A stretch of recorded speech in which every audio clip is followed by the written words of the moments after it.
We certainly could.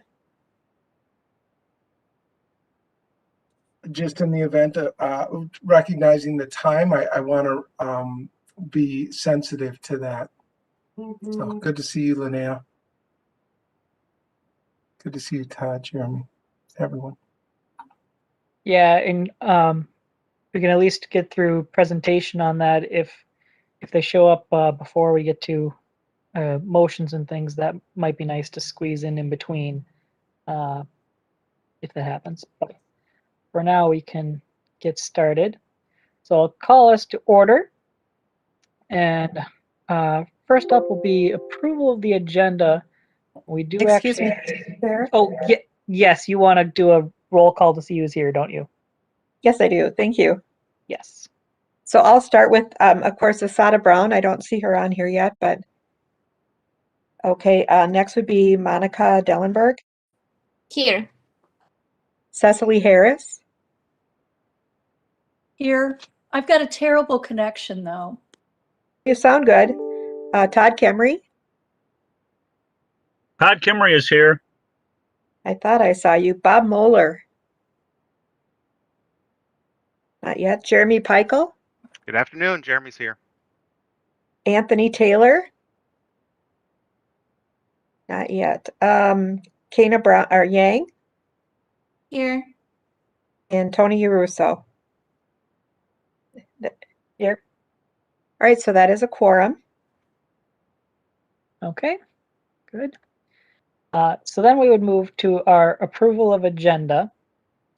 And I do actually have something to add to this. This would be, I guess, squeezing in as a first business item before our other one, which is the appointment of a vice chair for 2021. We should have actually done this in February and didn't get to it.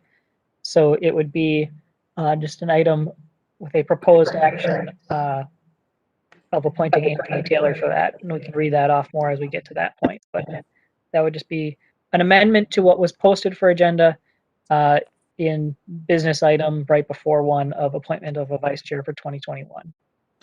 Are there any other comments on that or additions or changes to the agenda? I move approval of the amended agenda. Okay, thank you, Jeremy. This is Todd Kimmery. I second that. Okay. I guess we can just do a voice vote on that, I think, is what we've been told is sufficient for Actually, agendas. Or because there's since an it's amended. amendment. Excuse Okay. me, Tony. Since it's amendment, we'll do a roll call. Okay. And I do see Asada Brown is now here. Asada, maybe we could really quick squeeze in your oath of office so that we can have you as a voting member. I'm Sandy. I'm the recording secretary. I see your camera's turned on. Could you just raise your right hand and repeat after me? I state your name. I think you're muted.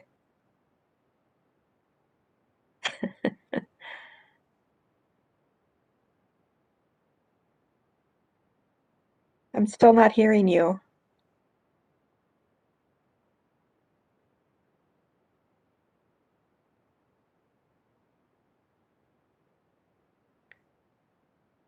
You should have a button at the bottom for unmute, and I think it also works to just hold your space bar down while you talk if that's not available.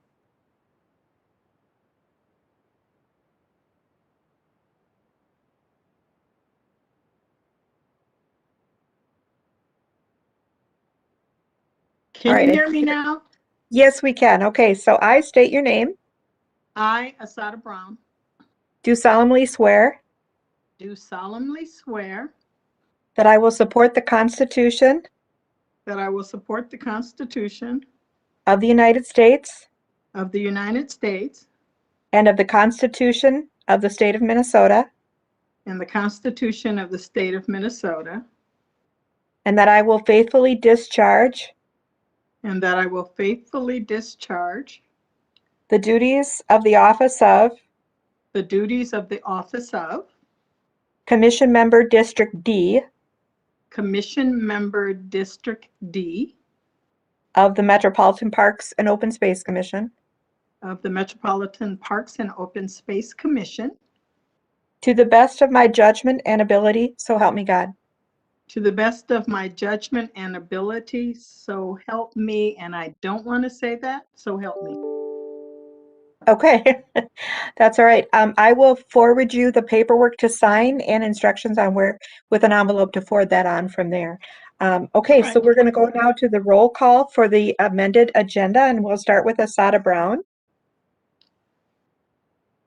I'm going to abstain since I didn't hear the entire conversation about the agenda. Tony, did you want to Sure. recap? Yeah. We just have one addition to what was posted, which is that we need to appoint a vice chair for this calendar year. So I had just made the amendment to add an appointment of vice chair before our first business item. All right. Yay. Okay, Monica Dellenberg, Aye. Cecily Harris, Aye. Todd Kemry, This is Todd Kemry. Aye. hey, Bob Moeller, has he joined us? Nope. Jeremy Peichel, Jeremy votes aye. Anthony Taylor, Aye. Hannah Yang, Aye. Tony Russo. Aye. Okay, the amended agenda has been passed. Okay. Thank you. This is Bob Moore. I'm in. Good.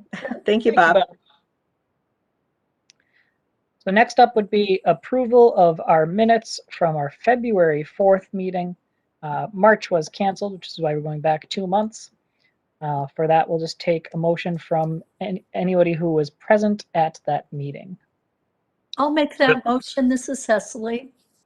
Okay, thank you, Cecily. And we have a second for that? This is Second. Todd. I'll second that. Okay, heard a couple will take Todd. And then I'll give you a moment to review. Do we have any corrections to those minutes?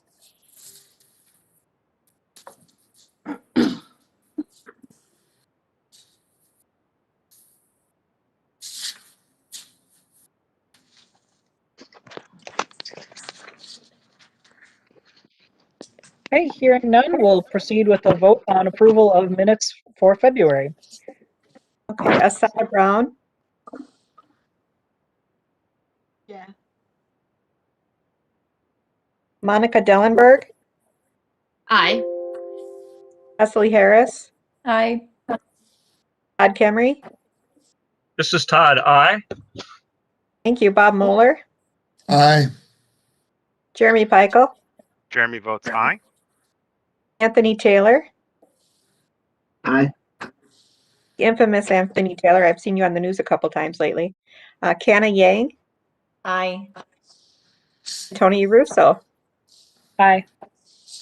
The minutes have passed. Okay, thank you. That brings us to the public invitation portion of our meeting. I'm trying to look through. I've gotten a couple of emails this week, but I don't believe any of them are actually for this part. Just trying to reconfirm that quick. Yeah, if I messed up on that, I'll come back to it in my report later. So that brings us on to our amended business item. We need to appoint a vice chair.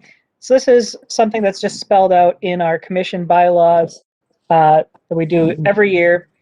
And the only responsibilities of the vice chair position are to run the meetings in the absence of the chair. So for that, have actual language here.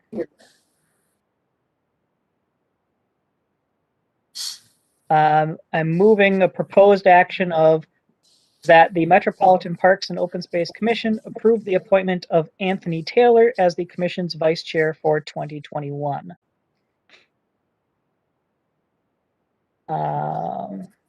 If someone wants to second that, I can read off background briefly. I second that. Todd.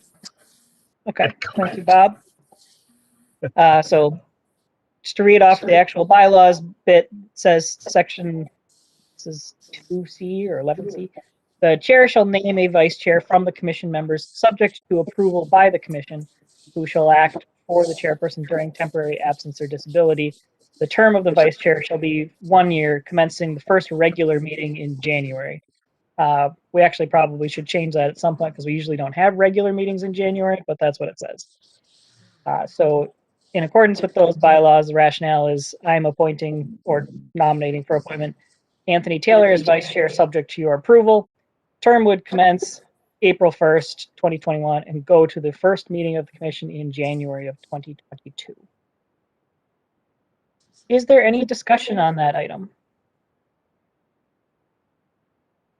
Excellent choice. I suppose it would be good for Anthony to actually mention to people that he is in fact willing. We haven't lost him already. Yes, I'm Thank I'm you. We'll willing. see. We'll see if he votes yay or nay. Yeah. Okay. If there's no further discussion on that, we'll go do our roll call vote on that motion to appoint Anthony Taylor as our vice chair. Okay, thank you, Chair. We'll start with Asada Brown, Aye. Monica Dillenberg, Aye. Cecily Harris, Aye. Todd Kemry. Todd votes aye. Thank you, Bob Moeller, Aye. Jeremy Peichel. Jeremy votes aye. Thank you, Anthony Taylor, Aye. Kana Yang, Aye. and Tony Russo. Aye. That motion carries. All right. Thank you. Next up is our main business item for the day, which is a Battle Creek Regional Park Pig's Eye Lake Unit Master Plan Amendment for Ramsey County. We have Colin Kelly presenting. Go ahead, Colin. And get our slides up for Greg. Thank you. Great. Good afternoon, Mr. Chair, Council Member, and Commissioners. Can you hear me okay? Yes, we can. Yep. Yes. Great. Thank you.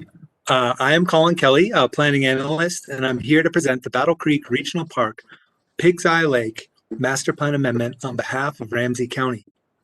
I should note that Mark McCabe and Scott Yonke with Ramsey County Parks and Recreation and Aaron McFarland with the U.S. Army Corps of Engineers are joining us today and will likely respond to questions at the end of this presentation.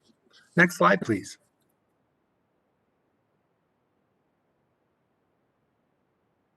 The Pig's Eye unit of Battle Creek Regional Park is located near the center of the regional park system. The figure on the left is figure 1 in the staff report. The Pig's Eye unit is located in the southeast corner of Ramsey County and the city of St. Paul. The figures in the center and on the right are figures 2 and 3 in the staff report. The Pig's Eye unit consists of a 629-acre lake, a backwater of the Mississippi River, surrounded by 378 acres of land to the west and 125 acres of wetlands to the east and northwest of the lake, which is in the floodplain. The Pig's Eye unit is one of 4 units in Battle Creek Regional Park and one of 2 that are managed by Ramsey County. The Indian Mounds and Fish Hatchery units are managed by the city of St. Paul. Please note that this master plan amendment does not address park acquisition, boundary adjustments, recreational infrastructure, programming, or access to or within the Pig's Eye unit. The plan amendment is intended to act as a separate natural resource guiding document. Next slide, please.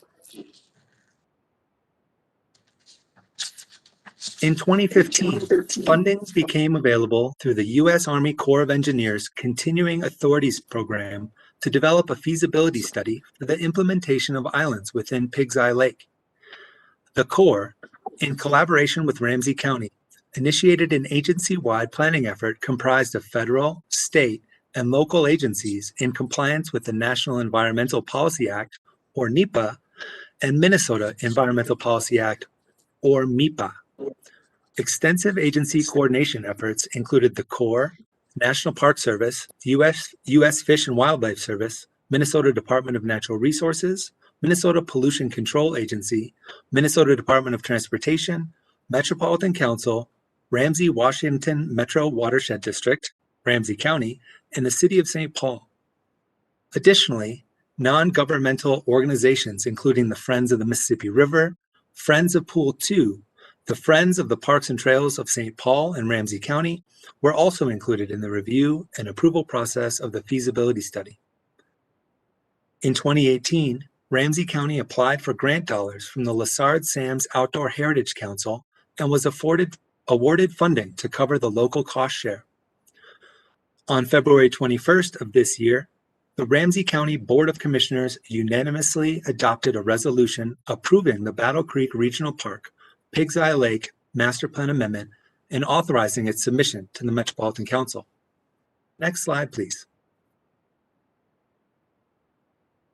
Public engagement on the island building project and other efforts related to Battle Creek Regional Park and the Pig's Eye Unit occurred over multiple years.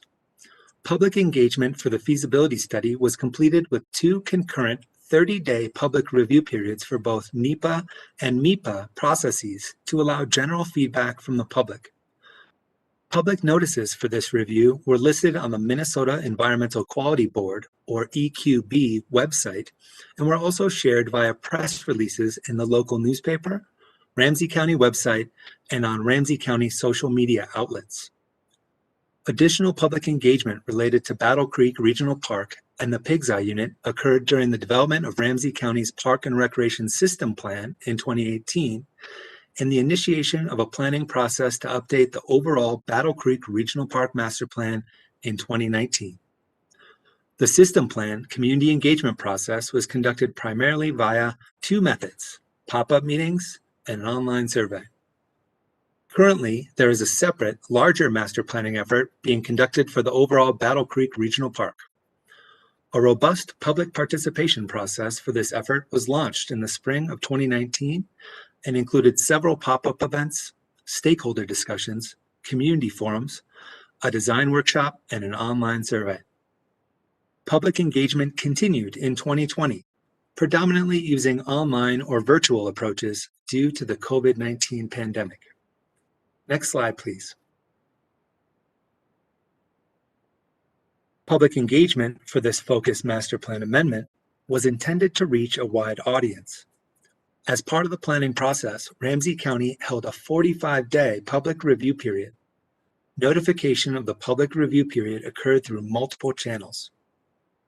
Because in-person public meetings were not an option at the time due to the COVID-19 pandemic, a virtual public meeting was hosted to allow for additional public comment.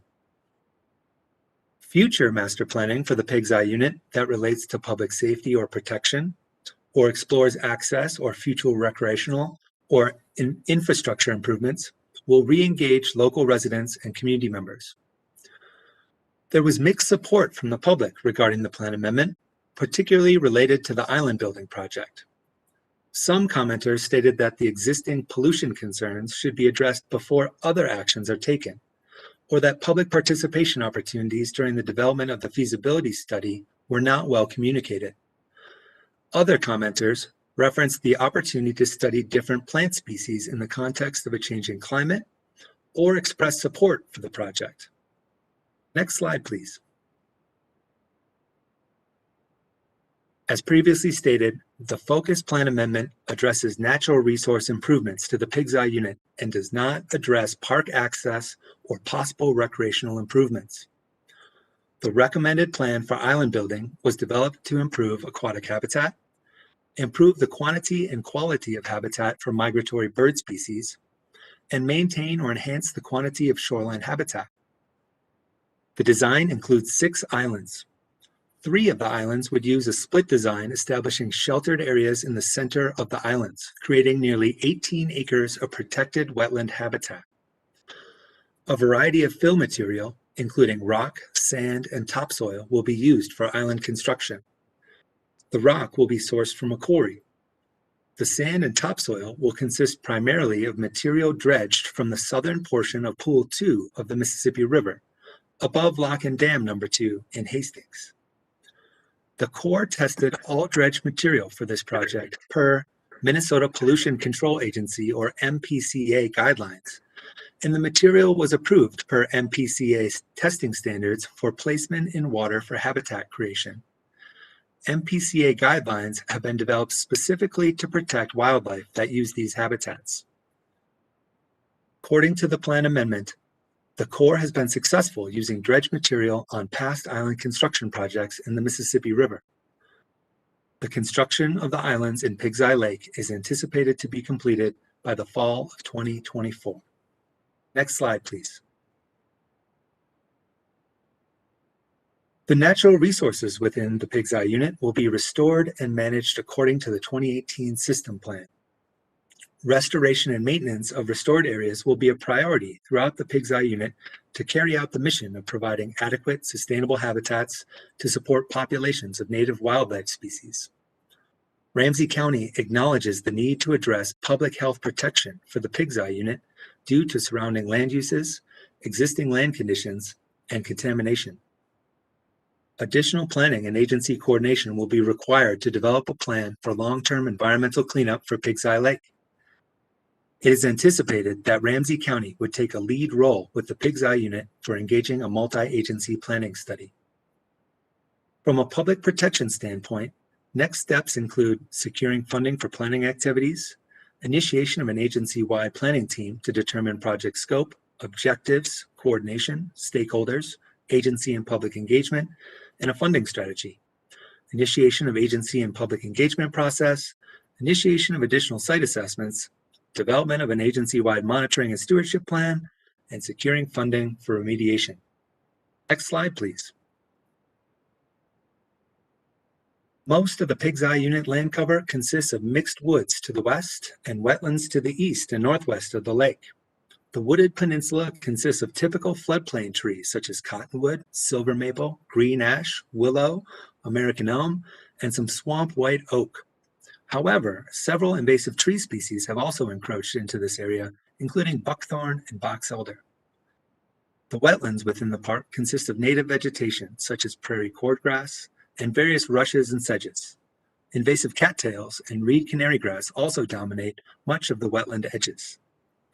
The Pig's Eye unit also contains one of the largest heron rookeries in the state, and it is designated a scientific and natural area by the Minnesota Department of Natural Resources. Surveys of the Pig's Eye area will need to be completed prior to restoration work. Additional natural resource surveys will include plant, wildlife, and shoreline surveys and will focus on determining restoration needs. Natural resource projects and activities within the Pig's Eye unit will be implemented in accordance with the Mississippi River Corridor Critical Area Regulations. Next slide, please. The total estimated cost for the island building project is $15.6 million. To offset the approximately $4.3 million in local share costs, Ramsey County applied for and was awarded a Lessard Sams Outdoor Heritage Council grant.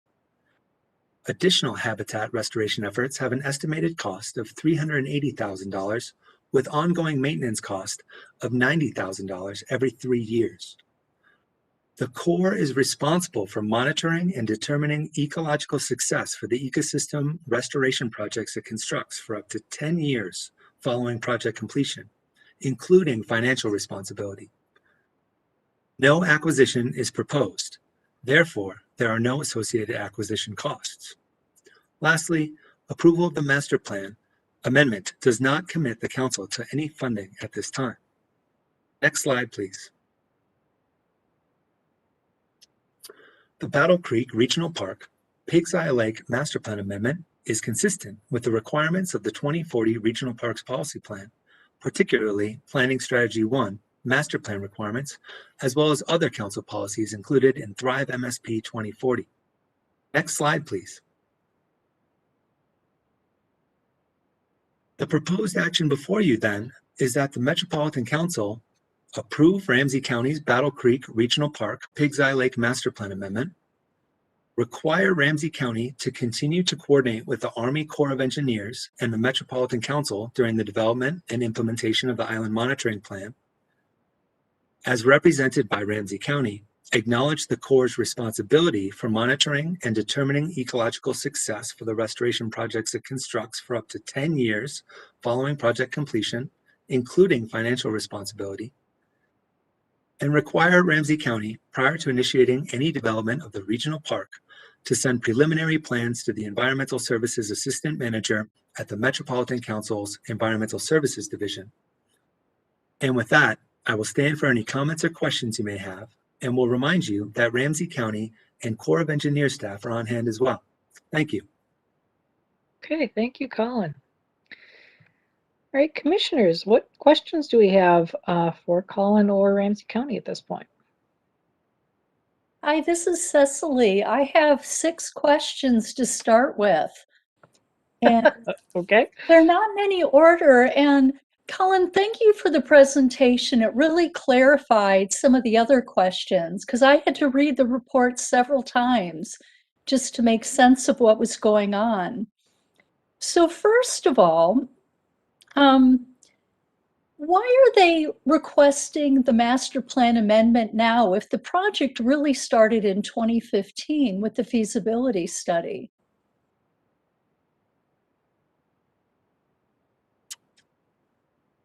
Mr. Chair, Commissioner Harris, I can start on that one. And of course, we have others to weigh in on.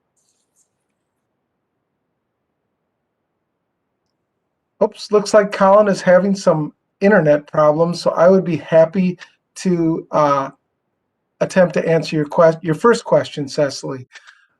Ramsey County took on this focused natural resources master plan amendment because when we learned of this project, and we learned of it about 6 years ago, we said, wow, this is a big project. This is a big investment.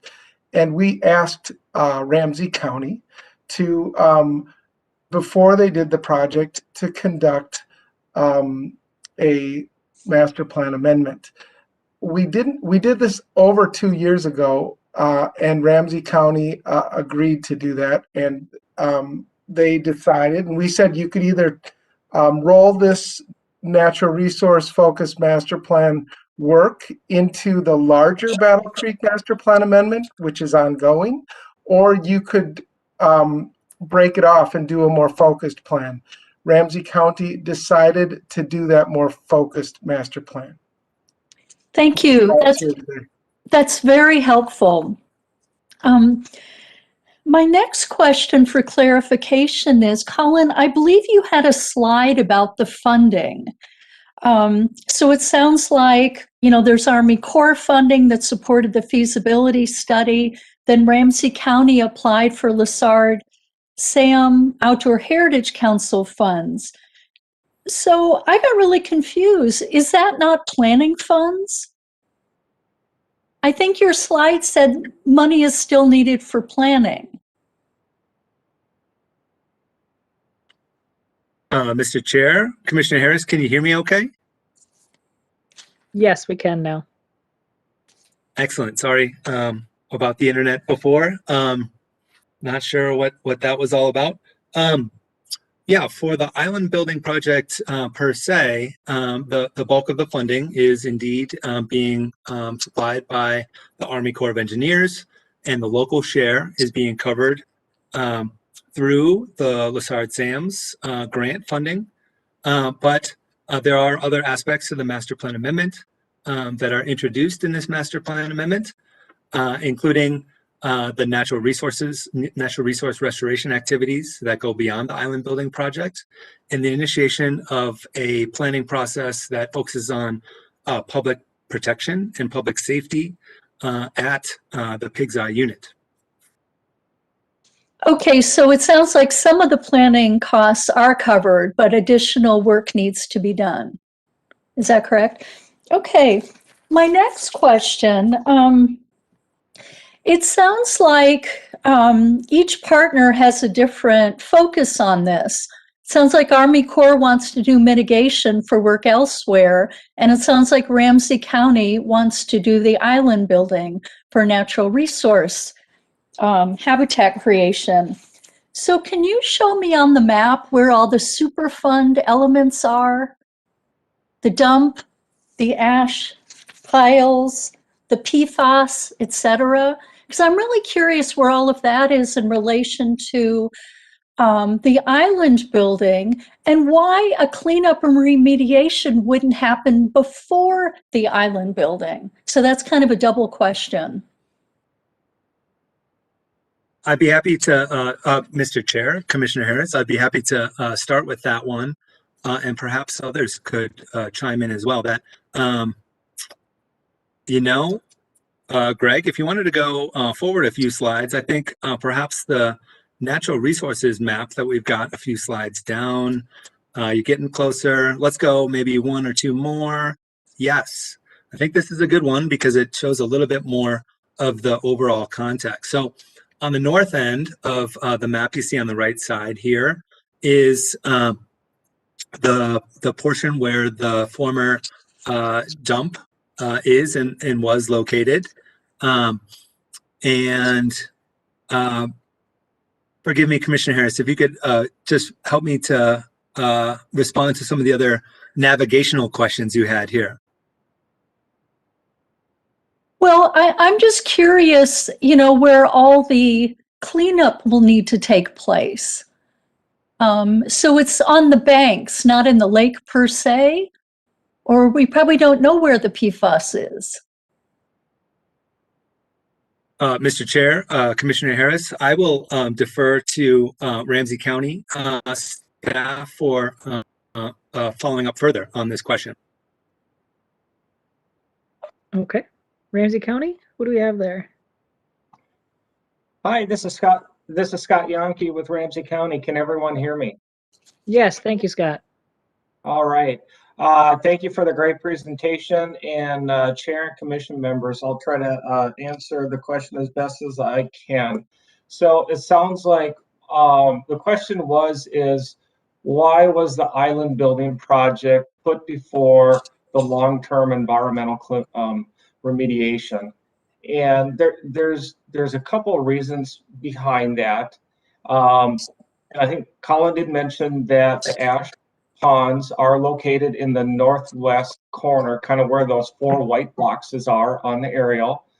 And then the MPCA Superfund site or the Pig's Eye dump is located on the very northern end of the lake. So back in 2015, that's when the feasibility study started. And that was to look at environmental ways to restore Pig's Eye Lake, and island building was one of those beneficial ways. So that process had started already back in 2015. Now, per that process, what really happened is it really started and sparked a lot more additional discussion as we were going through there about the potential contamination that may be located in the Pig's Eye area. And right now, the predominant location of those contamination areas are on the northern side of the lake. But as part of that feasibility study process, there was a lot of testing and analysis that was completed, and sediment samples were completed on the lake. But as far as why the island building project moved in front, we did assess that could the island building project be completed separately and before the remediation project, or did that need to happen first? So the islands were specifically designed to improve the habitat, reduce wind fetch and turbidity, but they were also designed in a way that it would not affect any long-term process for environmental cleanup.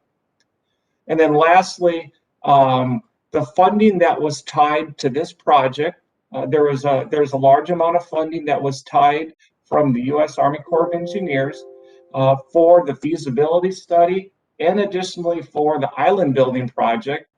And then when we received the Lessard-Sams grant, that slid the island building project before the long-term cleanup, because that is much more of a long-term agency-wide process, and the amount of financial dollars that would be needed for that has not yet been established. So we actually have all the funding we need in order to complete the island building project. So I just want to remind everyone that the island building project will not affect any long-term process, But the island building project really sparked this whole discussion and kind of brought that back into light again about what can we do in the long term to clean it up and then eventually provide some sort of access and long-term amenities for that area. Did that answer your question? Most of it. My other question was sort of what the Army Corps' agenda is here. Is this required mitigation for one of their other projects? No, it is not. Okay. This is not required mitigation for another project. So the Army Corps of Engineers and the Ramsey County, we have partnered on this project and been in collaboration on this project since day one. And we both have the same goal and focus for improving the habitat and recreation, or habitat and natural resource goals for Pig's Eye Lake. Thank you. Those are all my questions for right now. Okay, thank you, Cecily. Other commissioners? Can I ask Jeremy. something since, Go oh, ahead. sorry, Jeremy. I just go ahead. wanna, I understand, a sort of how it works, but can you, either Colin or Scott, can you explain me how actually building an island will help to, the wildlife to come back or to protect the environment or help the natural resources, please? Yes, I can provide kind of a high-level overview of it, and then I also have Aaron McFarland from the Army Corps of Engineers that he'd probably be able to help fill in a lot of these components. But the overall goal of what these islands are doing, Pig's Eye Lake has been prone to high wind fetch and that wind fetch as it goes across the lake, being it is a shallow lake, it creates a lot of turbidity. So, and turbidity is wave action in the water. So what these islands are doing is, one, we are creating areas that are sheltering portions of the lake and shoreline, stopping some of that wind fetch. But the other reason that these islands are also so important is we are creating additional habitat in the lake. Beyond that, I'd like to see if Aaron could fill in some additional questions because as far as with the Army Corps of Engineers, they work specifically on these projects and they've worked on these projects for well over 30 years. So from here, I'll let Aaron talk a little bit more about the islands and the beneficial outcomes of these islands. Sure. Can you hear me? Yep, we can. Excellent. Thanks. Thanks, Scott. Thanks, Chair and Commissioners. And yeah, my name is Aaron McFarland. I'm the biologist with the Corps of Engineers. I've been working on the project since it started. And so just in general, the Corps of Engineers we've managed the largest environmental restoration program on the Upper Mississippi River for about 35 years. Between here and St. Louis, we've built over 56 floodplain habitat restoration projects. Restored over 100,000 acres in that area. And we've literally written a book on creating those types of habitats with these islands with different modifications to the river flow. And one thing that we have seen consistently in a lot of areas that are flooded, admittedly through the navigation project that we're operating, is that in these areas that have a lot of water in them, usually they're at the lower end of pools, where it's big, wide open expanses of water. There's this wind that can channel up and down, create these waves, and also stir up all of the loose sediments that are down at the bottom, especially in shallow lakes like this. So with all of that wind and waves, bringing all of that sediment, churning it up, creating turbidity in the lake, there's very few protected areas in there. And on top of that, we see a lot of erosion along the sides, of the areas that are big and vast like that, as well as the islands within them will tend to slowly disappear over time with that. So we've done a lot of work to not only create islands to kind of break that wind fetch down, but also to, in other areas, to stabilize those islands and make sure those stay in place. And what we've seen then is significant increases in aquatic vegetation, improved water clarity, especially in those most protected areas, a lot more wildlife and fish use with birds. And these features are stable, they're lasting, and I think we've got some really good designs here. I can point you to some projects like in Pool 5 for on Spring Lake Islands and Pool 8 Islands, but many others that we've done around here that would be good examples. And I think there were a couple in the report as well. Does that help at all? Oh, yes, yes, it does. Thank you so much. Mhm.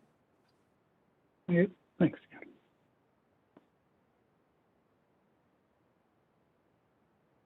Okay. Who else had something? This is Jeremy. I'd like to speak a little bit about this. Yeah, go ahead. So I had the privilege of seeing this project in the test phase or the feasibility phase back when I was at the Forest Service and went to some core partner meetings. And so it was really exciting to see it sort of return from my past life. And I love the structure of what's planned here and what's going on. I'm curious though about the risk to the island building improvements from future remediation activities. I know there's a lot of rock construction planned here, and some of those remediation activities could be silting the construction. I wonder what mitigation measures are planned to protect the investment in this island creation. Aaron, do you want to go ahead and answer that, or would you like me to answer? Just in your and Jeremy, you're just talking about long mitigation measures around the islands for when long-term remediation happens. Correct. As you move into that, because it seems like this is a funding convenience to advance the island building project, where it would be ideal, obviously, to perform both of those at the same time, or the remediation first and then the construction. So I'm just concerned about protecting that creation once established. Aaron, I'll be happy to. Yeah, thank you, Commissioner. Council member. Sorry, I'm not very good at that. Anyway, I guess I would start off with the contamination here and come back to what exactly we're talking about. That's the dump site. So up at the top northern end of the lake itself, where those kind of red boxes are up there, and in that floodplain area around Battle Creek, as that flows in, that's where the dump site was. So, and you may be familiar with this already, but hopefully it helps. So most of the remediation that's necessary is also up in that area as well. So all of our testing for contaminated sediments in the lake itself revealed that much of the lake below that northern portion where we're putting the islands doesn't have a lot of contamination. So what, for example, what's been focused on in the cleanup so far, starting in 1999, the MPCA actually did address some of the biggest hotspots of contamination at the dump itself. They took out a whole bunch of drums of waste that they found along Battle Creek. They put in a lot of organic rich soils along the shoreline of the lake, and along some of the Battle Creek area itself too, to try and soak up some of those contaminants. They were trying to stabilize some of the lead contaminated soil in a certain area where there was a lot of battery disposal, and they covered the area with some clean soil and planting to try to draw those contaminants out. And that's where I would see most of that remediation occurring, would be up in that area. The lake itself is kind of getting secondary contamination from that as it comes out through the water and as those processes take place. But it's not really the place where the remediation itself would take place. And I will emphasize that we worked with the MPCA very closely to make sure that none of this would impact any of those future remediation techniques or strategies or needs, because that was the last thing we wanted to do, was to build something like this and then have a need to take it out or something like that. So we don't see any potential of those two really interacting in the future. The benefits of this would be that some of that wind fetch and the waves and all of that churning up of the sediments that may be distributing more of that in the north end would be slowed down by the islands, slowing down that process as well. Yeah, thank you for that. I have two more questions and then I promise I'm done. Pig's Eye Lake generally, what is the average sediment contamination and contamination level? And along with that, would we expect to see risk to individuals that want to fish and consume fish who perhaps habituate within these islands that are constructed and the structures that you intend to create?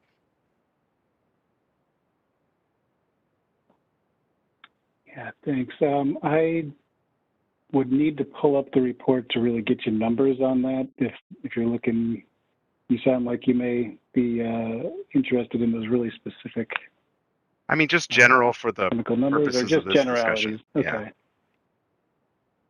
So for the purposes of this discussion, yeah, in general, that northern area kind of halfway between where the shoreline looks like it starts on that map on the north end and then the island itself, that was the area where the MPCA and a lot of their studies had found some of that higher contamination level. And everything else in the lake is at general lower levels. We found some hits of things, but nothing that exceeded an alarming level within the lake itself, or that would be harmful to those aquatic life. For fish, you know, the DNR does put out, I think there's a Pool 2 advisory on what to eat overall in Pool 2, really, as fish are pretty mobile. I don't know what specifically would need to be done for that. I do know that fishing has been strong in Pig's Eye Lake for a long time. There's been commercial fisheries in there that have come in and netted some fish out of there and done quite a bit of work in there. And that's where some of our fish data had come from in the past, was from creel surveys of those commercial fishermen. And that little hog lake down there is right below Pig's Eye Lake. That's a pretty popular fishing spot. So I know it's happening. And I would think that those same restrictions or guidelines would apply from the DNR to this area as they would to anywhere in Pool 2, but nothing other specific.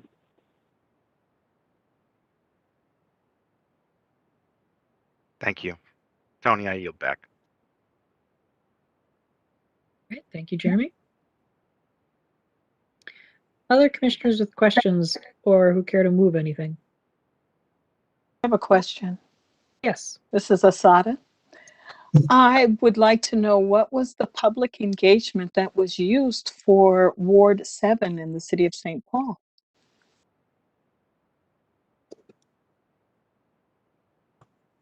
This is Scott Yankee with Ramsey County Parks. Are you referring to the island building project or the overall master plan amendment?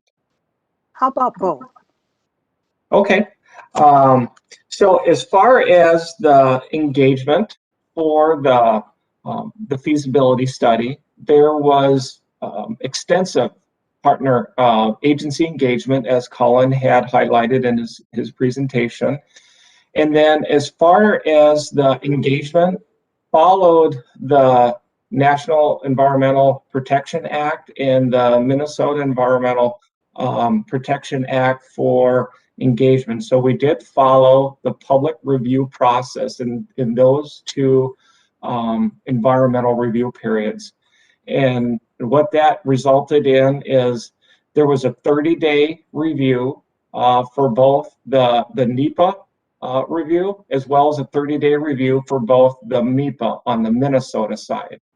So the Corps pretty much handled the NEPA, Ramsey County handled the Minnesota, the MEPA side of things, but Each of those were, it was 2 concurrent 30-day reviews.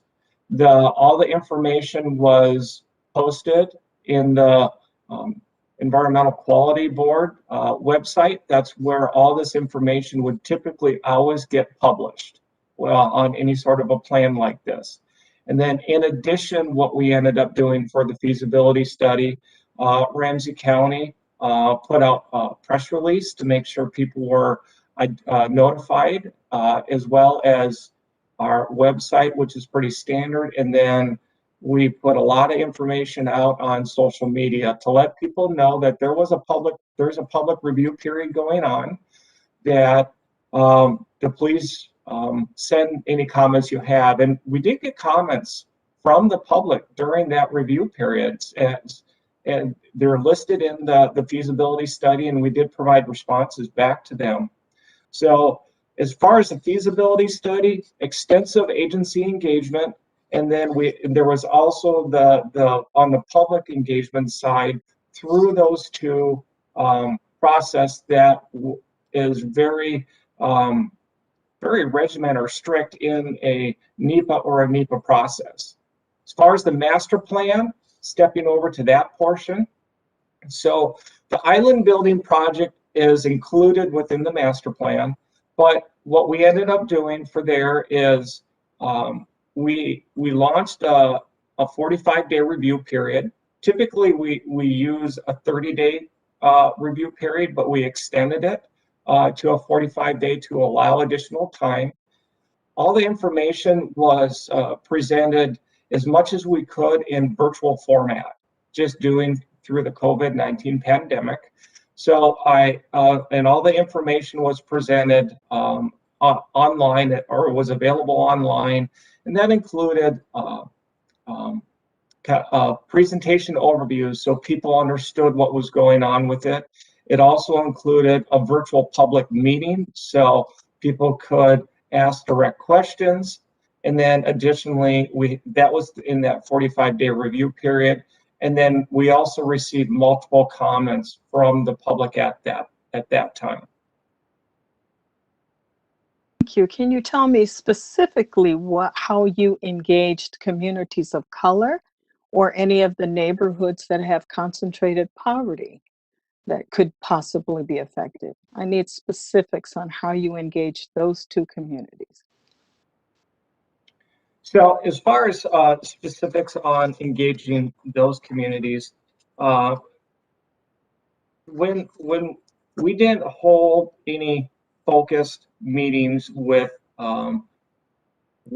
those communities, we had overall engagement on this plan, and that was it was tough going through the COVID time period as far as that, but we ended up trying to engage those communities as much as possible, working with advocates that were out in the community to try seek as much input as possible. As far as we notified some of the district councils that this project was out there. We didn't specifically have a meeting with the district councils, but were notified that this information was out there to have people review it, provide comments back, and then also as far as joining the virtual format meeting that we did have. Thank you. Hi, could I ask a follow-up? We received a lot of emails today, and a number of the emails were from people who perhaps live in that community or represent that community. And I'm curious why the city of St. Paul is not a partner on this project or didn't submit a letter of support. Yes, I can try and answer that question. So as far as the city of St. Paul, so as we're talking about the feasibility study, the city of St. Paul was part of that agency task force that was part of that. So they were at the table there. And then the island building project was combined into the master plan amendment because that was one of the components of that. Now, we did reach out to the city of St. Paul. We requested a letter of support go through their city council. There was, at that point, they did not want to move forward and bring it to the same city of St. Paul with one of the council members. They felt that the engagement components were lacking on that. Were lacking for the project. But keep in mind that these projects were completed over several years. So the feasibility study is kind of a different project inside the master plan because we followed those federal and state environmental policy acts and then you also have the master plan component to that. So it was a decision by the city of St. Paul not to bring it forward to the city council due to they said that there was a lack of engagement with the community. Scott, excuse me, Chair Uruso, this is Emmett, the Parks Manager. I just wanted to clarify because I think this is a confusing area. The Pig's Eye unit has the large part of it is owned by Ramsey County, owned and operated. The city of St. Paul has a portion of the Pig's Eye unit also. The lake area is largely Ramsey County owned and operated. One of it's not a requirement of the planning process, but one of the things that implementing agencies such as Ramsey County often do is reach out to neighboring communities or partner agencies and ask for a resolution of support. I'm not sure, but my understanding is the council member from this area is exactly what Scott just said, decided not to forward the resolution of support to the full city council. So they didn't consider it because she decided that that was not something she wanted to pursue or support. Scott, is that accurate? I'm just trying to be really clear. Yes, that is accurate, Emmett. Chair, this is Councilmember Atlas Ingebretson. Could I ask a clarifying question? Certainly. Thank you. So just to clarify, what I heard Scott say is that they didn't want to, the city of St. Paul didn't want to take that step because they felt like there was inadequate engagement that occurred. Is that accurate? Did I hear that correctly? Yes, you did hear that. You did hear that correctly. Now, as far as the engagement that we did go through, the feasibility study is a very technical natural resource plan, and that one, being that it followed the NEPA process and the MEPA process, we followed the public engagement components within that master plan, and that's why that was the public review periods. Now, as far as the master plan component, that was a different level of engagement outside the feasibility study. So the feasibility study was from 2015 to 2018, and then the master plan was completed after that. So the master plan engagement was much different than the feasibility study. So when the city of St. Paul indicated that they didn't want to move forward on that, it's not that they were in opposition of the master plan. They felt that there was a lack of engagement on the island building project. Thank you for clarifying that. I just to also share, multiple council members received communications from at least several people that I'm aware of. One of them being a council member from the city of St. Paul, related to the shared concerns around engagements, particularly of historically under included populations. And so I just wanted to share that piece of information with the commissioners. I know maybe all of you or some of you also received some communications. I received some additional questions from some of my colleagues on the council.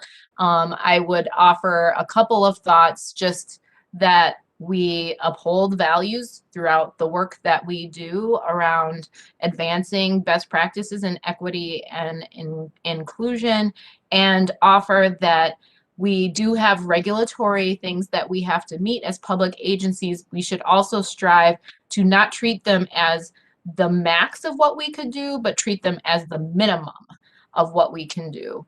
And to my knowledge, there's nothing that precludes us from taking those additional steps. And I know that my council members will have questions and concerns around that value that's shared across all of the work that happens at the Council of Advancing Equity and Inclusion.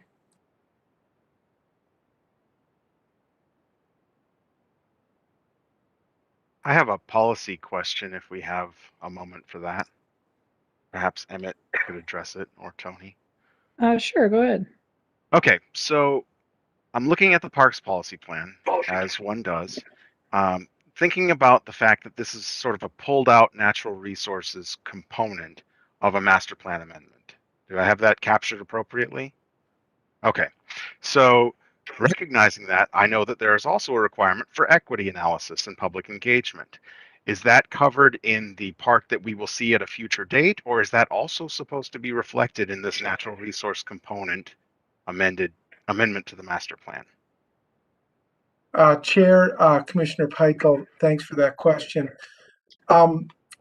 When the council approached Ramsey County about the need for a master plan amendment to the Battle Creek Pig's Eye unit, it was prior to the establishment of the equity analysis requirement. So when we went to Ramsey County, we sat down and we went very specifically through the policy plan, and we detailed what exactly they needed to address with this master plan amendment. Ramsey County, they continued to address those factors. So the larger Battle Creek Amendment master plan that Ramsey County is currently conducting, and this is a question that I have talked to Scott about a number of times, there is a robust equity analysis going on with that. And my understanding is that we will be seeing that later this year. That's my understanding. Scott, please correct me if that's not right. Jeremy, did that answer your question? Yes, I think that's, so this, I guess I'm trying to construct this in my brain. We're to consider this as step one of a two-step full plan amendment. And if there are pieces that we would expect to see in a master plan amendment, we can anticipate those to be presented in a future meeting when the remainder of the master plan comes before us. That's my understanding. Yeah, you're getting kind of two pieces here, Jeremy. One is that, yes, there are two steps to this, and we are hoping to see it in that other step. The other is just a timing issue of that the equity analysis requirement that you're referring to didn't exist when they started this.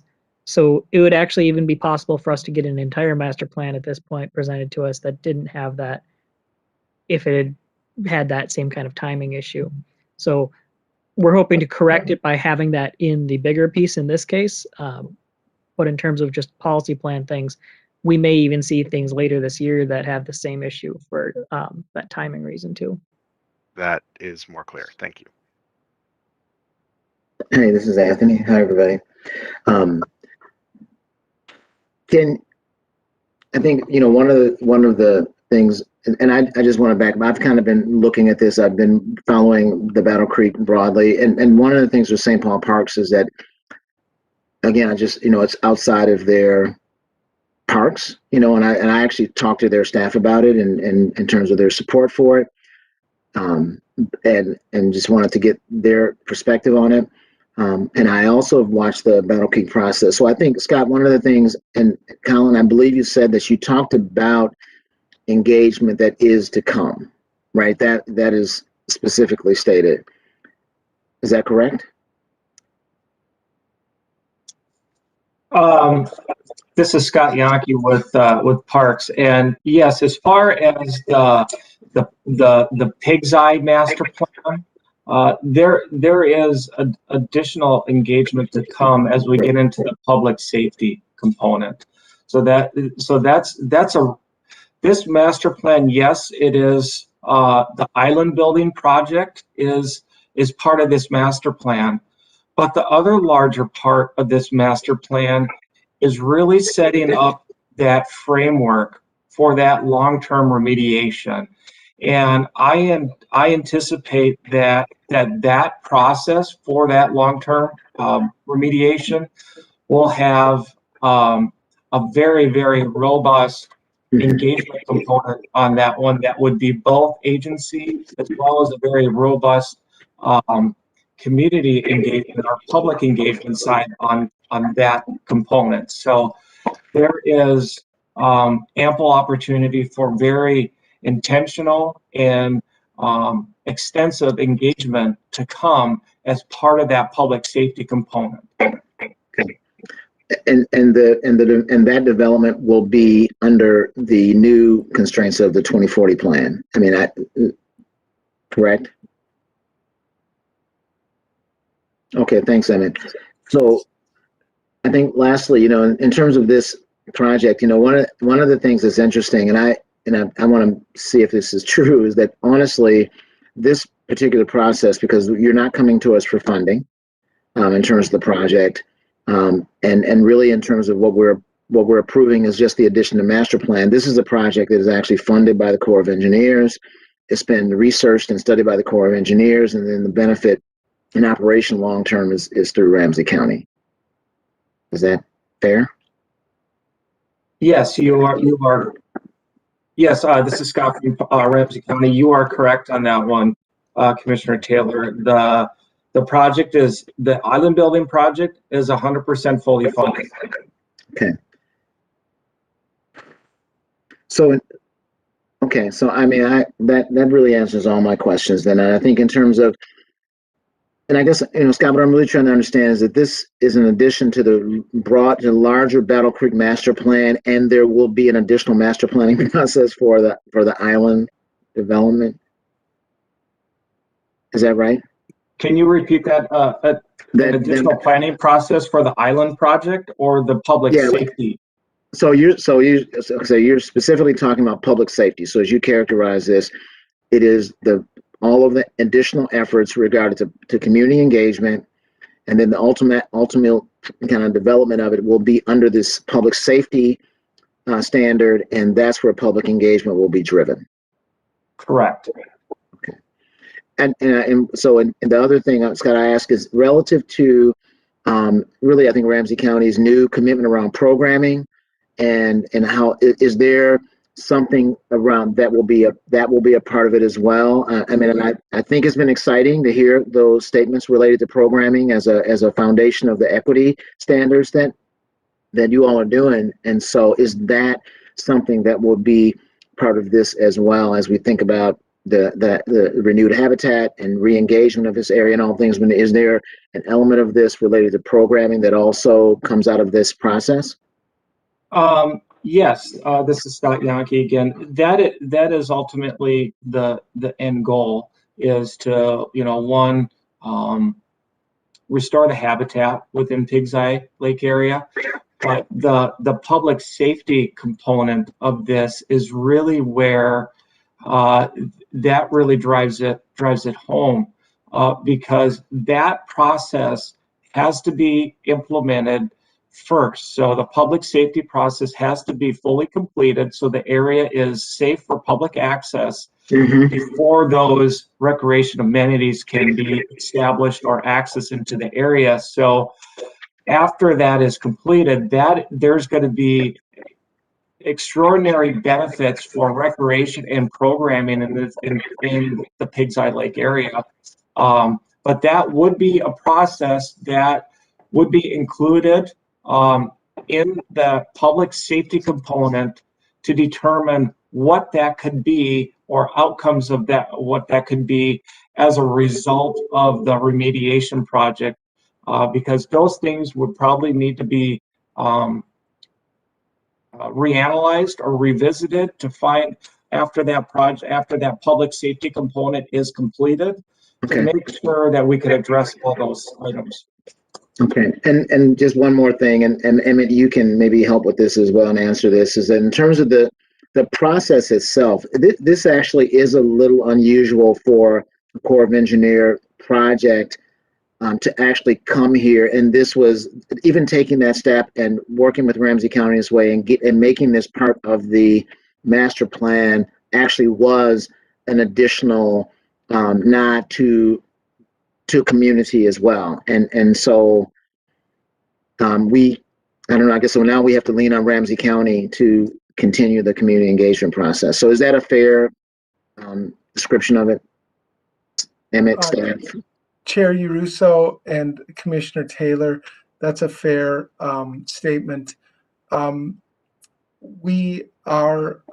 County is committed to the focus on this, and this is something that the council and Ramsey County have worked really closely on, is sort of natural resource restoration, island building, stabilization. When it's time for recreational development, conversation about access and so forth, there will need to be another amendment to the master plan, because we've just said that is off the table. This is something that, excuse me, but this is something that really we were so clear about, because we don't believe the area is safe for recreational access or enjoyment. So we really, and Ramsey County agreed. Okay. All right. Thank you very much. I feel like that's important. This is Bob Mueller. Yes, Bob. I'm excited about the plan that's before us, and I think it sounds very positive. But I'm troubled by the amount of commentary that came into my mail, and I guess I'm just curious, what are the implications of doing additional outreach over 60 or 90 days to this overall project?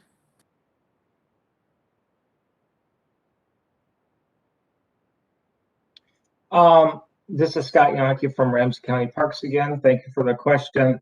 At this point, all the planning activities have been 100% fully completed for the island building process.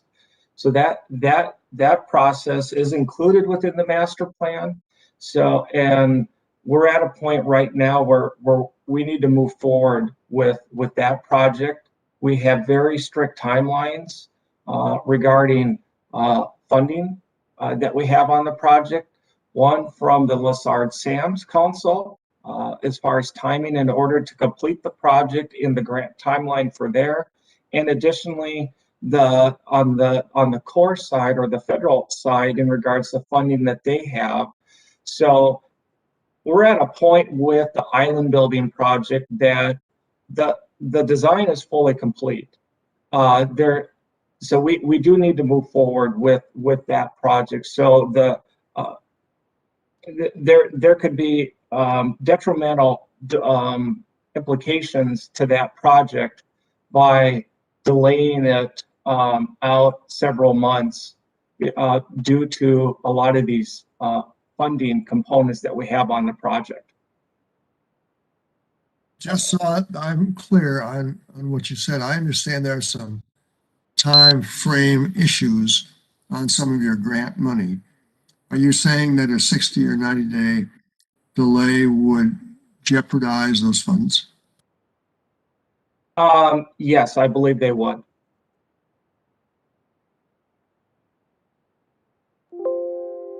Okay, I'll pass at this point. Right, Chair thank you, Bob. Russo, I just sort of stumbled on my last question, but I just wanted to be really clear because I think I understand now what Councilmember Taylor was asking me, and that is typically the Corps doesn't participate in processes like this because they already have the authority to work in the Mississippi corridor in the channel. They do work there all the time. We asked Ramsey County to do this master plan amendment because it's a significant impact on this regional park. And they have agreed, and the Corps has come along with this process as part of the spirit of that cooperation and collaboration. So I just wanted to be really clear about that because I don't think I was. Thank you, Emmett.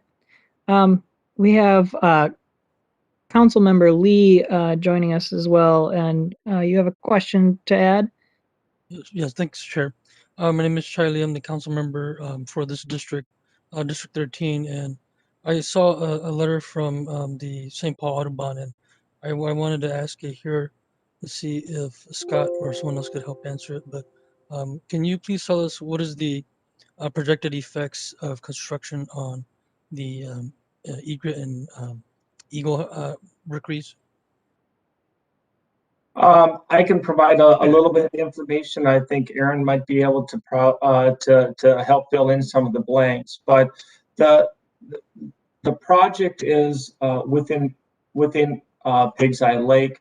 There is no anticipated impacts to the heron rookery area.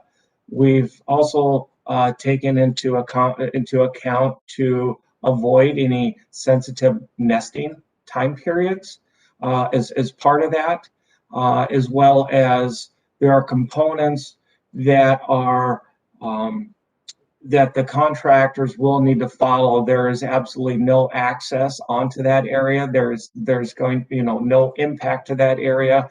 So the islands are constructed in the lake, and so they will, they will not have impacts to the heron rookery area. Aaron, is there anything more that you wanted to fill in on that? Yeah, thanks, Scott, and thanks, Chair and Commissioner Lee. I would add that we have been working with the DNR and their natural heritage folks and their scientific and natural area representatives. So it's the Pig's Eye Lake, Pig's Eye Island Heron Rookery is a scientific and natural area. So it's well protected in that regard, and we have some restrictions within our contract then to limit both the timing to later in the season and the areas that they can go. Like Scott was saying, any of the barges that would bring material up into the lake would travel through the barge channel that already exists and is used there down at that southern end, if you're looking at a map by chance. So that's highly frequented by barges. And then as you go into the lake, it's very shallow.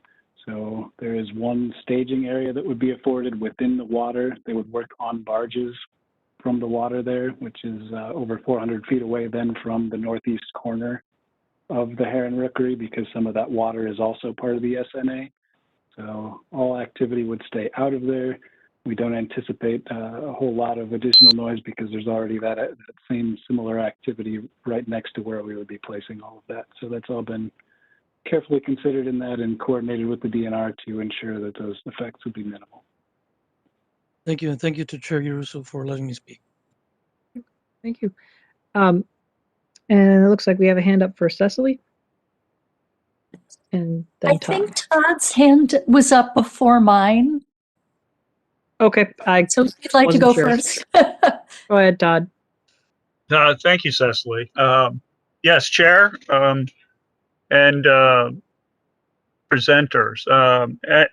If I understood one of the points that was made earlier is that St. Paul by reason of a individual council member or committee member chose not to forward the information on to the rest of the council.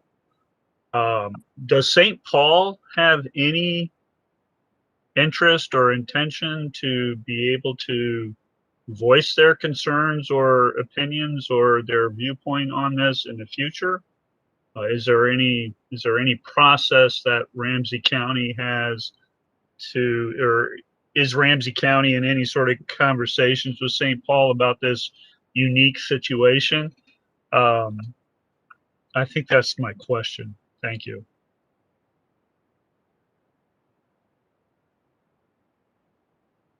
Todd, this is Scott from Ramsey County. So I'll try to answer your question the best that I can. So yes, this is a unique situation with the island building project. But as part of that feasibility study, the city of St. Paul was at the table the whole time as we were going through that feasibility study. The city of St. Paul, they also reviewed and replied on comments within the EAW that was produced as part of that, and we had responded back to them. But as far as coordination efforts, this project is located in public waters, so it's the jurisdiction of where the city of St. Paul has on that one. It's outside of that, being that all of our work is in the public waters and there's no work above the ordinary high water line or on upland area. So that would trigger a different type of review. So there were no specific reviews that were required going through the city of St. Paul, being that the project is in public waters, as well as the Corps has been working extensively with the Minnesota DNR through that whole public review, public waters permit side of things. So as far as coordination in the future, I mean, we're very much would like to coordinate with the city of St. Paul as much as possible on any or projects like this. I know that the city of St. Paul Parks and Recreation supports the project, and there's a lot of benefits that could be achieved as part of that. But as a long-term outcome, yes, we try to coordinate the best that we can. Did that answer your question? Thank you, Scott. You did put it in perspective, and I appreciate those answers. Thank you. All right, thank you, Todd. Now we'll go to Cecily. Thank you. And this is kind of a procedural question.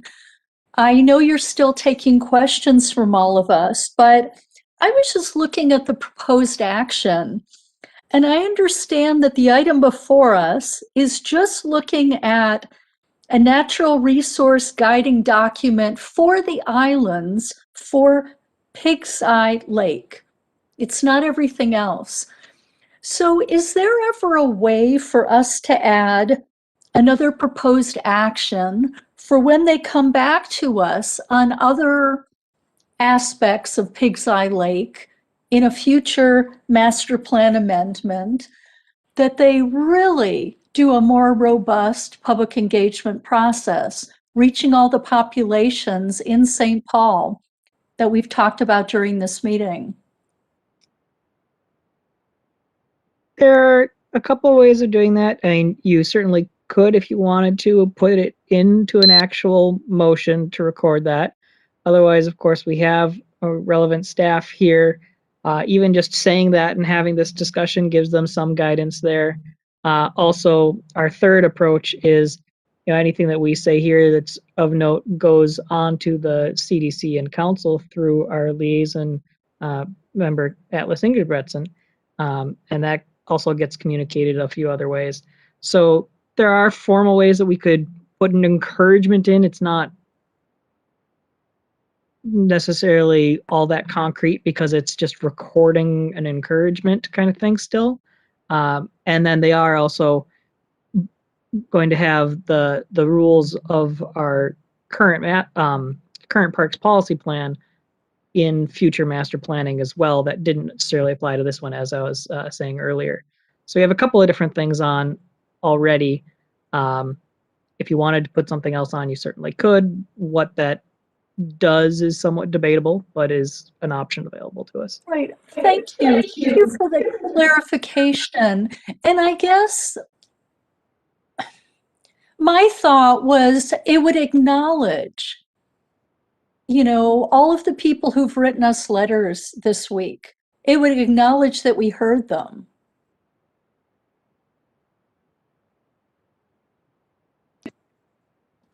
That's certainly a possibility. I think I would leave that to anyone who wants to make or amend motions and then discussion on those actions, whether the feeling of the commission is to do that or not.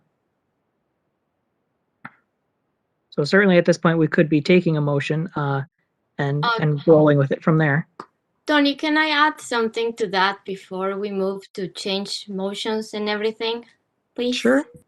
In my experience, and as a commission, I work with a feasibility study that the city of Brooklyn Park did for 18 months. So this is a year and a half of a feasibility study to see if we could extend a park referendum. If you know, city of Brooklyn Park has high diversity. So we reach everybody, emails, Facebook, knocking door. It was a huge expense from the city just to make sure that everybody knew what was happening.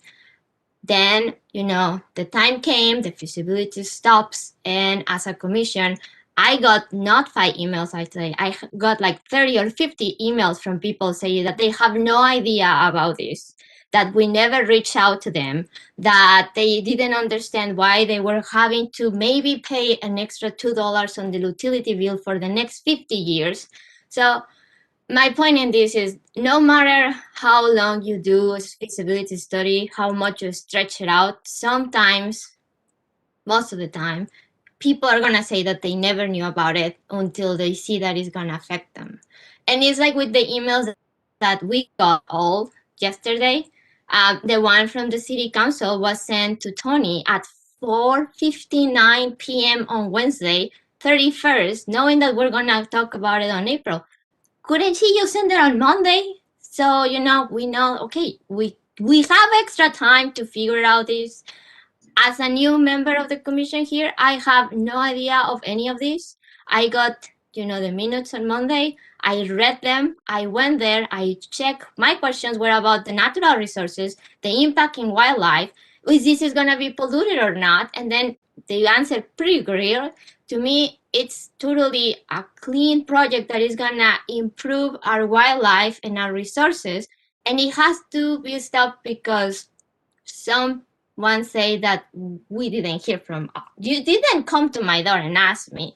And this happens all the time. And I'm going to say it even I shouldn't probably, but this is an electoral year in city of St. Paul. So we should put that in perspective also, even when I know I'm recording and probably I will never be president now, but so you know.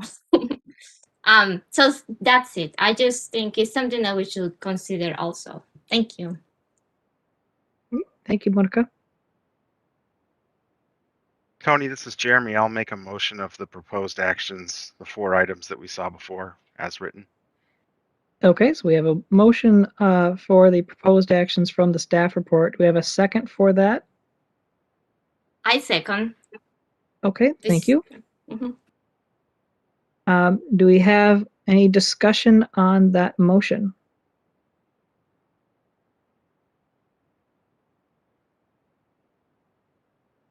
Or amendments would also qualify as discussion if anyone cared to make them at this point. I don't know the best way to state this, but I'm just very troubled.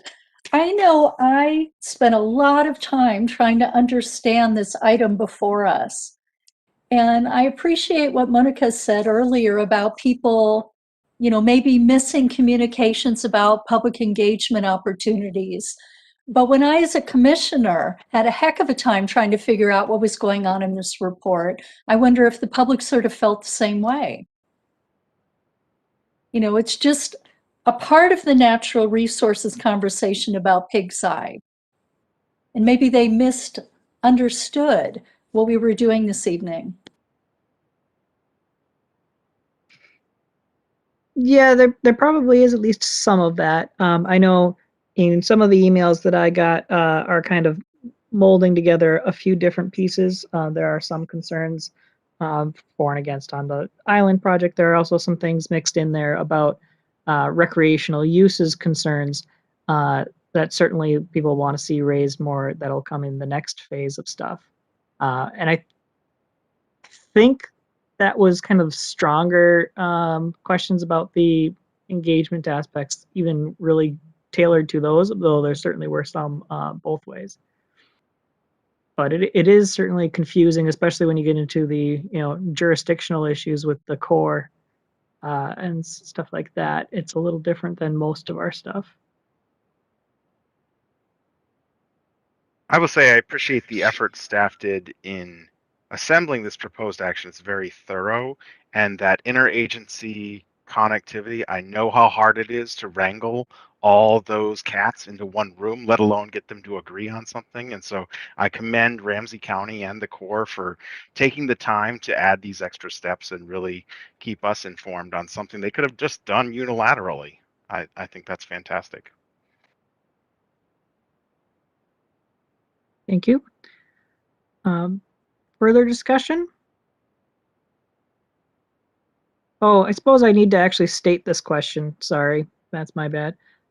So the motion that was made, those proposed actions to read off, were that the Metropolitan Council, 1, approve Ramsey County's Battle Creek Regional Park Pig's Eye Lake Master Plan Amendment. 2, require Ramsey County to continue to coordinate with the Army Corps of Engineers and the Metropolitan Council during the development and implementation of the Island Monitoring Plan. 3, as represented by Ramsey County, acknowledge the Corps' responsibility for monitoring and determining ecological success for the restoration projects it constructs for up to 10 years following project completion, including financial responsibility. And 4, require Ramsey County, prior to initiating any development of the regional park unit, to send preliminary plans to the Environmental Services Assistant Manager at the Metropolitan Council's Environmental Services Division. So that was the motion. Any further discussion on that?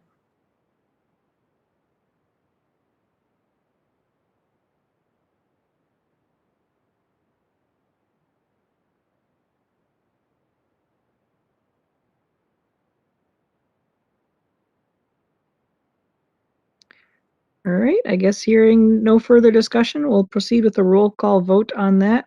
Sandy, you can go ahead with that. Thank you, Chair. Asada Brown? Abstain. Abstain, did you say? I think that's what she's. Abstain. Thank you. Monica Dillenberg? Aye. Cecily Harris?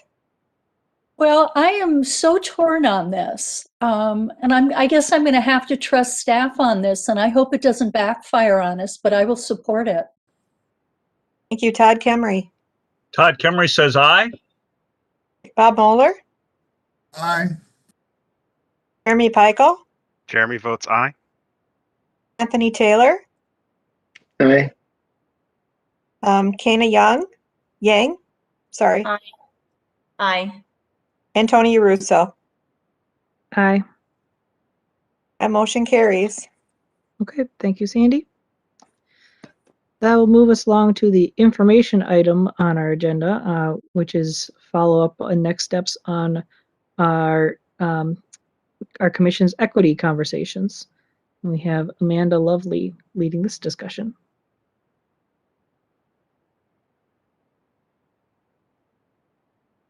Hello, commissioners and council member and chair.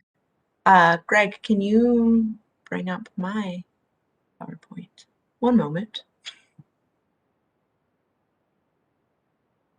Don't worry, I will try to be somewhat speedy so that you can all get to your dinner. hopefully somewhat soon.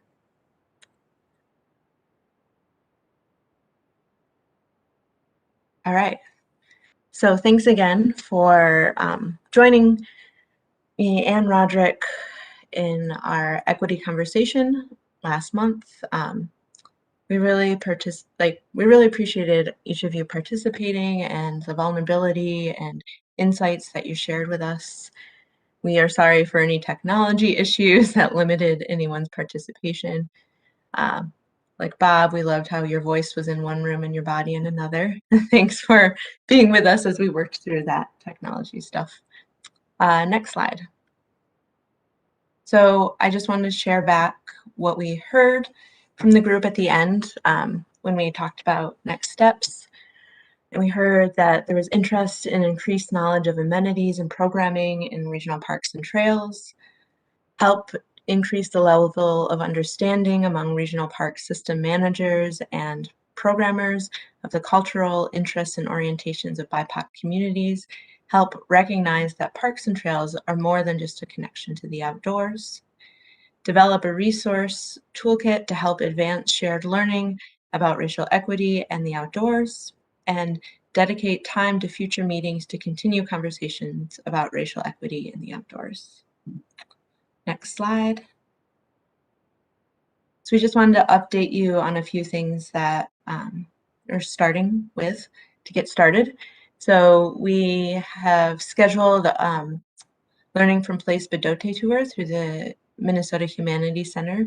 That will be for MPOS commissioners who would like to join, agency staff, and the Met Council Park staff.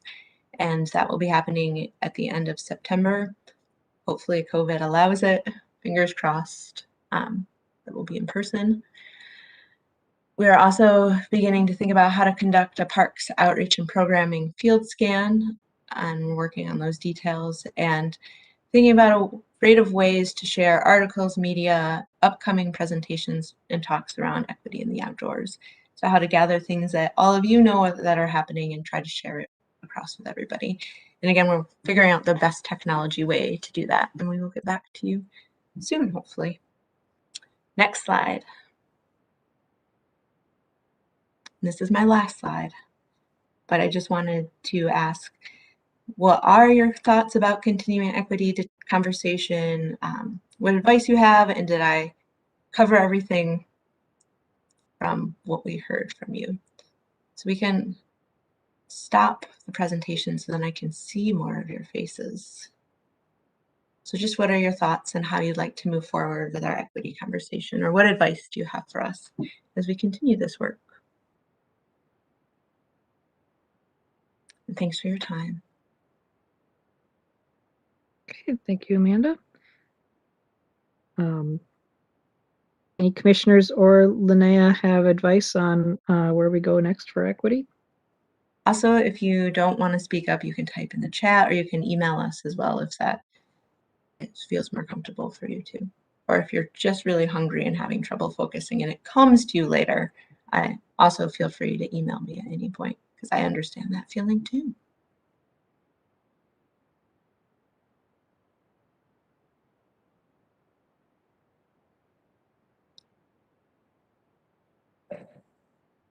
I wanted to be quiet to give commissioners an opportunity to chat. I think we had some conversations in our small groups about things that would be really helpful to follow up on. So I think taking advantage of that conversation that's already occurred would be good. I think having just one suggestion that I think, so that it's not like something you do every once in a while, is think about little nudges, if you could, that you can incorporate every meeting that bring to light different aspects of the sector that we are working around as it relates to this. So maybe that's a 10-minute segment every time we meet, might be one idea.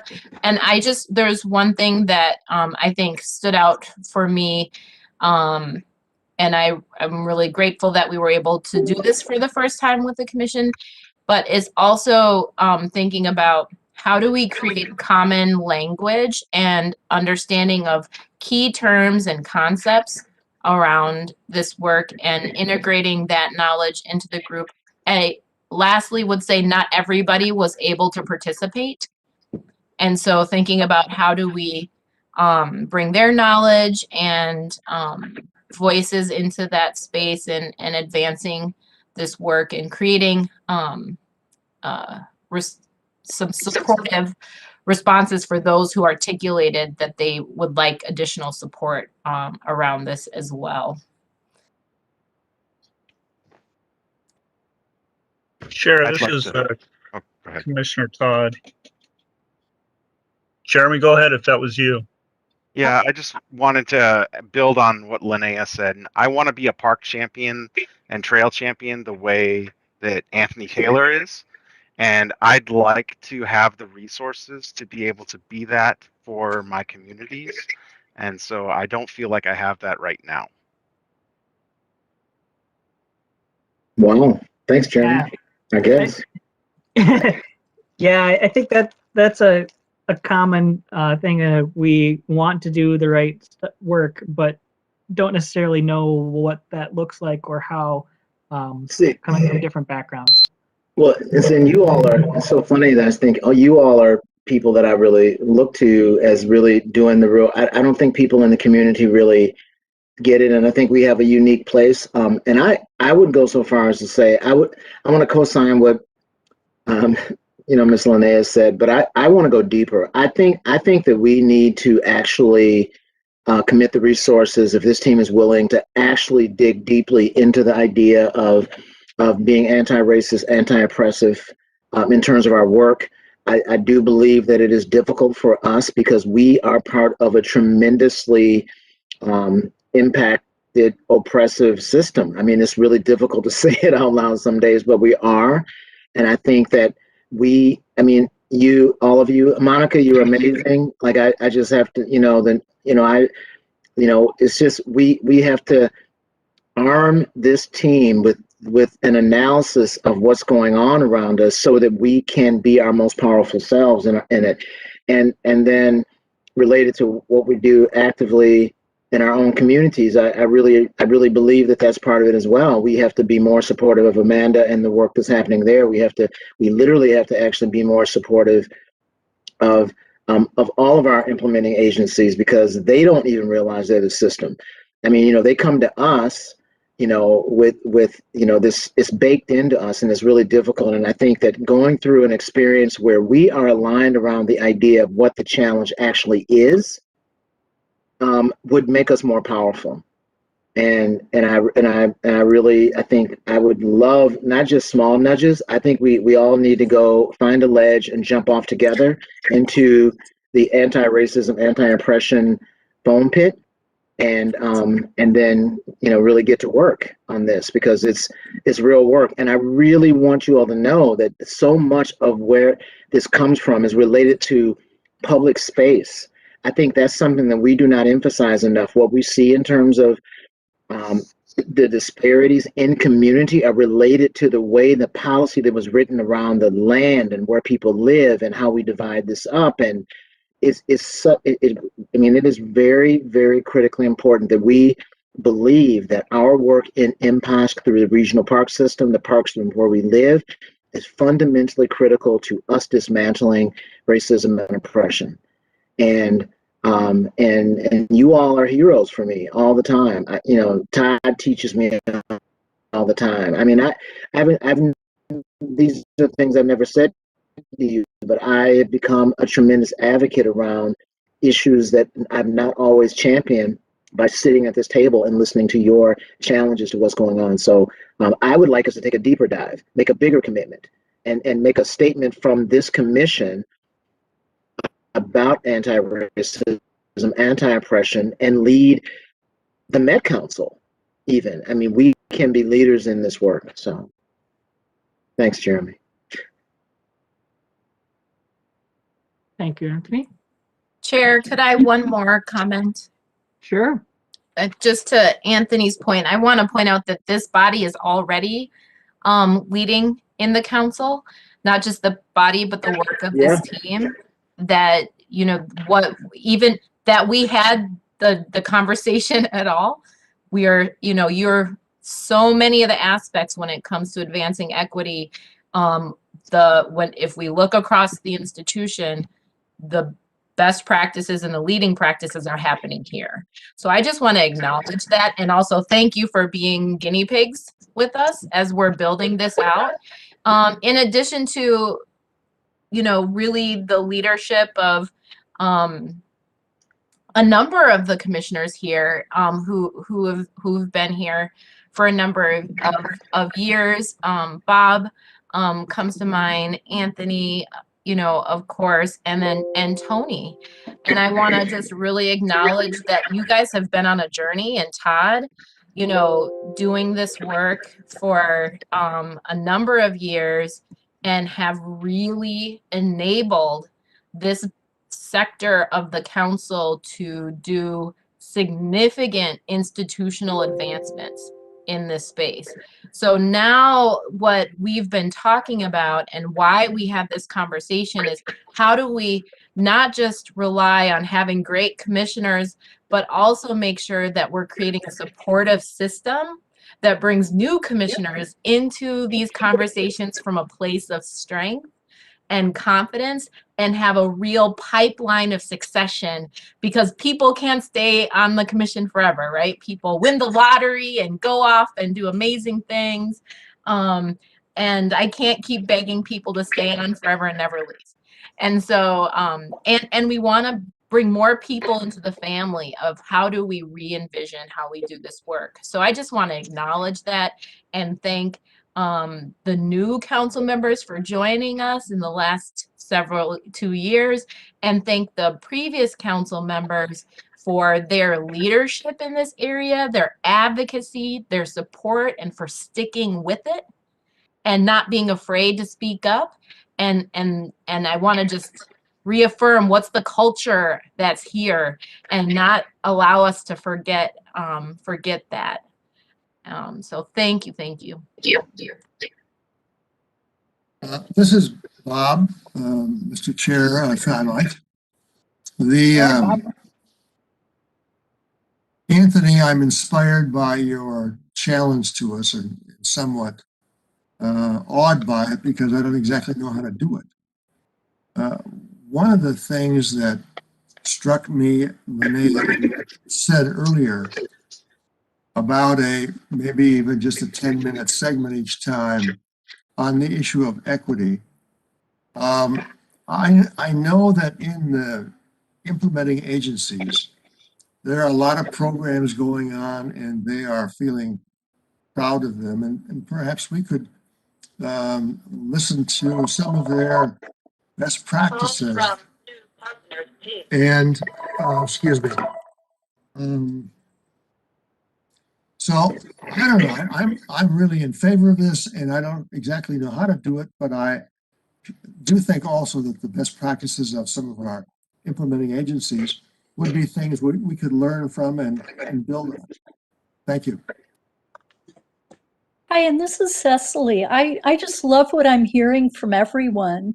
And as we're all coming at, you know, these very complicated issues in different ways, I'd like to get in the weeds for a second. You know, I like Linnea's suggestion of a standing item on the agenda, but just remember that we all learn in different ways. Some learn by reading, some by hearing, some by doing. And I'm one of those people that learns by reading. So any articles, books, podcasts or whatever would help me get up to speed.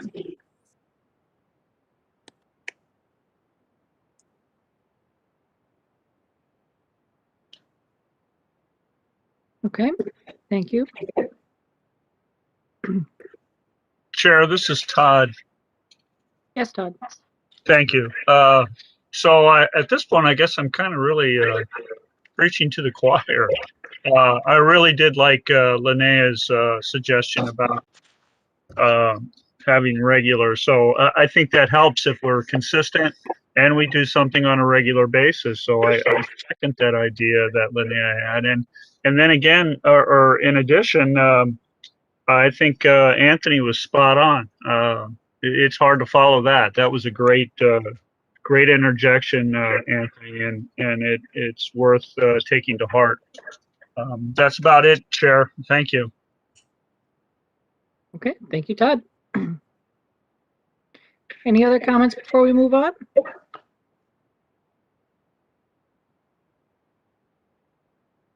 Thanks for all your great suggestions. All Take right. some notes, and I'll make sure to share it out with all of you. Thanks Thank for you, Amanda. All right, so that brings us on to our reports. I guess the two from my perspective would be start off by welcoming our new commissioners that we've just sworn in, Monica, Asada, and Kiana. Hope to see you around for a long time here and look forward to your contributions. And then the other is just to let everyone know that there is work starting up now for the next year of the equity grant program. I saw there was some meetings scheduled for that.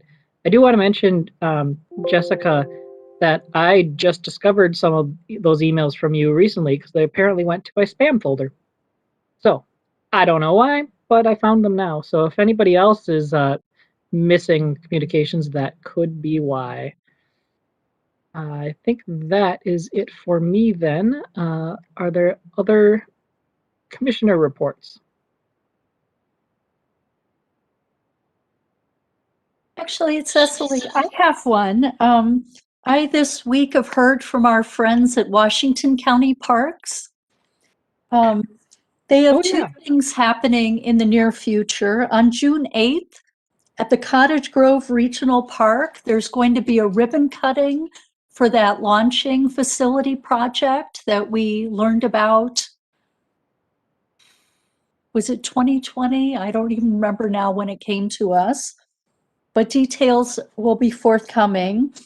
And at Lake Elmo Park Reserve, based on the master plan and all the interest in having a single track trail, they're starting to design one. It's not funded yet, but there was a lot of public interest in designing one to IMBA standards. Okay, thank you. Any other commissioners? Okay, staff?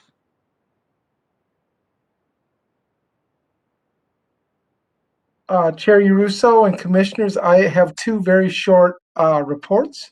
The first is just to let you know that the legislative session marches on. The regional parks, the metro regional parks have three really important bills. The first is the Parks and Trails Legacy Bill that recommends 40-40-20 split with DNR and Greater Minnesota on the Parks and Trails Legacy funding.